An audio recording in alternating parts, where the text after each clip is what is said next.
Saya akan langsung memberikan waktu kepada Ustadz Bukhari Yusuf. Tadi ingin berkomentar supaya sudah tidak sabar lagi untuk berkomentar. Silakan Ustadz Bukhari menanggapi. Ya baik, terima kasih Mas. Saya ingin memberikan highlight kepada Pak Suminto. Pak Suminto, Bapak sebagai anggota PWI ini mestinya ya, Anda diberikan amanat oleh Undang-Undang 41 tahun 2004 itu untuk menjaga, untuk memelihara terhadap semua wakaf yang ada. Masih selalu banyak harta-harta wakaf yang belum dikelola secara baik oleh Badan Wakaf Indonesia. Tapi tiba-tiba Anda masuk ke wilayah yang sifatnya cash. Ya, CWLS ini kan yang pernah disampaikan oleh Menteri Keuangan, potensinya 217 triliun. Menarik memang. Tetapi saya mengingatkan, jangan main ke dalam api di sini. Boleh memang tidak ada aturan yang dilanggar ketika terkait dengan aturan-aturan wakaf sebagai instrumen. Tetapi harusnya BWI ini diberdayakan dulu. BWI ini mendapat kepercayaan dari publik terlebih dahulu supaya dia bisa menjalankan fungsinya dengan baik. Jadi jangan sampai sebelum berdiri, lahirnya aja kemudian susah. Maksud saya sejak 2004 sampai sekarang, dia bisa belum mandiri sama sekali. Bagaimana kemudian sudah mengambil instrumen itu. Sehingga itu patut kemudian ada hal-hal yang sebenarnya nilai lain. Saya mencurigai tentu. Ini bukan semata-mata persoalan wakafnya. Saya ingin jelaskan sedikit. Ya, jadi kalau kemudian itu persoalan wakafnya itu adalah semata-mata karena ini ibadah. terlalu jauh ini anunya. Substansinya masalah jauh. Ibadah, kemudian terkait dengan masalah ibadah, terkait dengan masalah kemaslahatan umat Islam, terkait dengan kemaslahatan ini, maka kemudian seharusnya di situ dijaga. Baik, Ustaz. Dalam hal nanti ada aspek instrumen lain, misalnya kecil, dalam instrumen untuk diberdayakan agar kemudian kemanfaatnya lebih luas. Saya kira sih tidak ada masalah sepanjang itu dilaporkan dan kemudian transparan. Oke, Ustadz Bukhari tadi mengatakan, maaf saya potong, tadi Anda mengatakan bahwa jangan main api. Main api bagaimana maksudnya? Maksud saya adalah saya mau jawab itu, sebentar. Di dalam Undang-Undang 41 yang harus ditegakkan oleh Badan Wakaf Indonesia dalam hal menegakkan harta-harta wakaf yang jumlahnya sangat banyak sekali ini. Itu selesaikan dulu. Sehingga nanti ketika Anda tampil mengambil wakaf, mengelola wakaf secara tunai dan seterusnya, itu mendapat kepercayaan. Itu maksud saya, bukan yang lain. Bang Kapitra silakan menanggapi pengelolaan wakaf di Indonesia masih belum sempurna begitu. Begini, harusnya kita apresiasi negara ini. Negara mulai mencoba menerapkan ya kaidah-kaidah Islam dalam hubungan dengan masyarakat Islam. Dan wakaf itu bukan trading, bukan untung rugi. Wakaf itu pelepasan sukarela. Kita bicara substansi, jangan bicara teknis ya, lembaga. Jadi analoginya begini, kalau saya wakafkan suatu rumah kepada anak yatim, lalu tiba-tiba ada gempa, ada banjir bandang, rumah itu yang saya wakafkan hancur, masa kita minta ganti rugi sama nazirnya? Jadi kemana tujuan? Yang diaturkan tujuannya, substansinya wakaf itu tujuan. Kalau dia dipakai tujuan untuk kemaksiatan, itu baru haram. Ini kan soal ibadah, orang yang mewakafkan sesuatu, dia berkaitan dengan Tuhannya. Bukan berkaitan dengan siapapun. Kita baca dulu konsep wakaf dulu, Pak. Pelajari dulu. Jangan kemudian filosofi saja. Wakaf itu dikelola oleh nazir. Baca kitabnya dulu. Jangan asal berbeda dengan negara, asal memberikan komentar, lalu dibenturkan niat baik negara ini. Ini yang keliru dalam politik. Silakan Ustaz dulu. Harusnya tidak ada kewajiban dalam hukum agama tentang instrumen yang ada itu adalah substansi dalam tujuan wakaf itu sendiri yang harus dipahami. Baik, silakan Ustaz Teguh.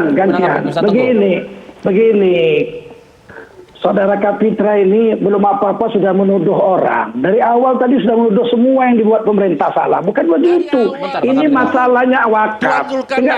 Saya bicara dulu. Kapitra, kita tahan dulu satu-satu. Kita satu-satu kalau kita saling sinisme ini jangan saya bicara dulu.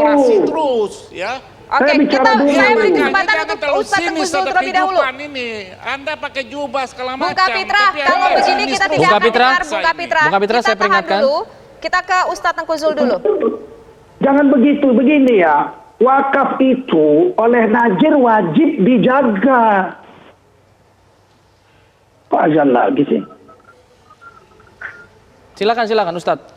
Ya, Nazir itu wajib menjaga harta wakaf itu. Nggak boleh rusak, nggak boleh hancur. Itu kewajiban Nazir. Kalau tadi diceritakan gempa bumi itu lain. Ini kan wakaf cash, wakaf uang. Nazir wajib menjaga agar tujuan pewakif terpenuhi dengan dijaga oleh Nazir itu. Ini yang aneh kok tiba-tiba, substansi. Tidak ada. Substansi wakaf itu, pewakif mau harta wakaf itu dijaga oleh Nazir, jangan rusak agar tujuan wakaf itu terpenuhi.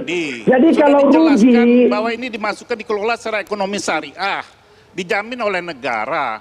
Jadi apa begini, yang salah? Ya, siapa yang bilang salah? Dikelola secara ekonomi syariah, dijamin oleh negara, dan perbuatannya baru direncanakan.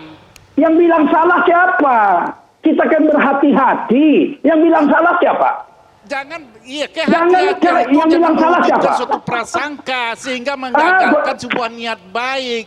Harusnya itu kita mengawasi kebersamaan. Saya tidak melarang. Dari awal sudah sinisme.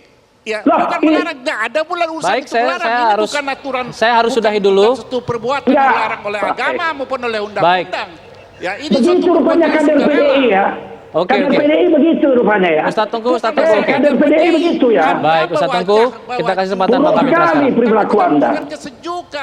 Siapa yang menuduh? Jangan sinisme terus, ya. Siapa yang mengatakan tadi baik. tidak benar? Mas Alfat, apakah saya boleh? Baik, silakan Pak Suminto. Bapak, kita menuju ke Pak Suminto. Kita tenang dulu. Bang Kapitra, kita dengar suara dari Pak Suminto. Silakan Pak Suminto. Bicara soal agama, bicara soal ketuhanan. Yang bilang salah siapa? Baik, Ustadz Tengku, Bang Kapitra. Kita kasih kesempatan Pak Suminto untuk menengahi semua ini. Bahasa katakan salah itu tidak harus Bang Kapitra, dengan kata salah, tapi dengan sinisme. Baik, Bang Kapitra. Bang Kapitra, kita tidak mencari siapa yang salah dan yang benar di sore hari ini, di petang hari ini. Kita langsung beri kepada Pak Suminto. Silakan Pak Suminto ingin menanggapi. Pak Suminto, silakan. Ya, terima kasih Mbak Tisa. Mohon izin, menurut hemat kami bahkan Ustadz Tengku Zulkarnain mestinya juga menjadi di antara yang paling mendukung CWLS ini dan ikut mensosialisasikan dengan baik. Karena CWLS ini diterbitkan berdasarkan opini kesesuaian syariah yang diterbitkan oleh Dewan Syariah Nasional MUI, di mana Ustadz Tengku Zulkarnain adalah anggota DSN MUI.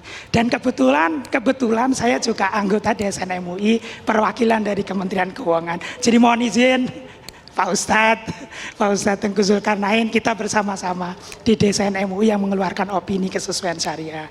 Baik. Tentu ketika DSN MUI mengeluarkan opini kesesuaian syariah atas instrumen CWLS ini, concern yang tadi disampaikan oleh Ustadz Tengku Zulkarnain juga sudah dipertimbangkan, termasuk dalam hal nazir betul-betul menjaga keamanan, menjaga keutuhan, menjaga produktivitas dari cash wakaf yang diberikan oleh wakif, dan nazir harus mengelola itu dengan baik, dengan akuntabel, dengan transparan, dengan produktif untuk kepentingan umat. Dan saya juga tentunya sangat mengharapkan seperti Ustadz Bukhari tentu juga menjadi proponen pendukung dari instrumen ini, karena ini adalah instrumen untuk memfasilitasi filantropi Islam, keuangan sosial syariah, mengembangkan wakaf di tanah air untuk kepentingan umat dan kepentingan masyarakat yang lebih luas. Baik, semoga kita nanti bisa melihat ini semua berjalan dengan lancar dan tidak ada pihak-pihak lagi yang kemudian menjadi dirugikan dari hal ini. Terima kasih Pak Suminto, terima kasih Ustadz Bukhari, terima kasih Ustadz Tengku Zulkarnain, terima kasih juga Bang Kapitra sudah bergabung sama kami. Selamat sore, Assalamualaikum warahmatullahi wabarakatuh. Waalaikumsalam warahmatullahi wabarakatuh.